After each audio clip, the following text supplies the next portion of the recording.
I'm going to keep this short and keep you YouTuber police off my back with a few disclaimers. Number one, scrap value is always the lowest price for an item, just above garbage. So if you bring something home that works or has working parts, consider selling it on Craigslist, eBay. That's actually how I make a lot of money. Number two, scrap prices change with the stock market. Good rule of thumb, like I stated, but not fact. When oil prices are high, usually scrap prices go up, and then vice versa. For the purpose of this video, I just stated the prices from the last trip I made, so they're not going to be your prices. So I'm just using these as comparisons for the video. Number three, come on, use common sense. We're working with metals. They're sharp. They have sharp edges. Wear gloves, protective eye gear. Do what you need to do to keep yourself from going to the hospital and cutting to any profit you might make. Hey folks, Chris here. I haven't done one of these in a while, but here we go. I put a little video together on is it worth your time scrapping a weed eater or an electric weed eater. I pick these up all the time, but if you haven't seen any of my videos before, I don't show you how to scrap something. I'm just trying to get you in the ballpark of what something is worth when you just pick up and take it to the scrap yard, to taking it home and spending a little time tearing it apart. So without further ado, let's get started. Okay, to create our baseline, I've got two of these weed eaters, and frankly I just gotta get this crap out of my way, so we're doing two of them. As you can see, this first one is right about 7 pounds. And this next one, once I get it balanced up there, come on, we can do this, we can do this, we can do this. Come on, hurry up, buddy. Let's do this. All right, we're looking at about 5 pounds, just a hair over 5, but we're going to call it 5. So baseline is...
We all scrap at our own pace, and we all scrap for different reasons. I don't do this full time, and this is a personal experiment for me. There's a lot of variables involved. I know there's silver in the switches, but I don't take the time to collect silver.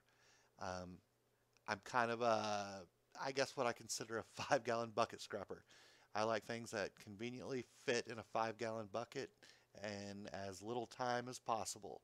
And then I just throw away the trash and get rid of it, get it out of my way, and I try to fund my projects at home or during the holidays, some extra money for gifts, whatever the case may be.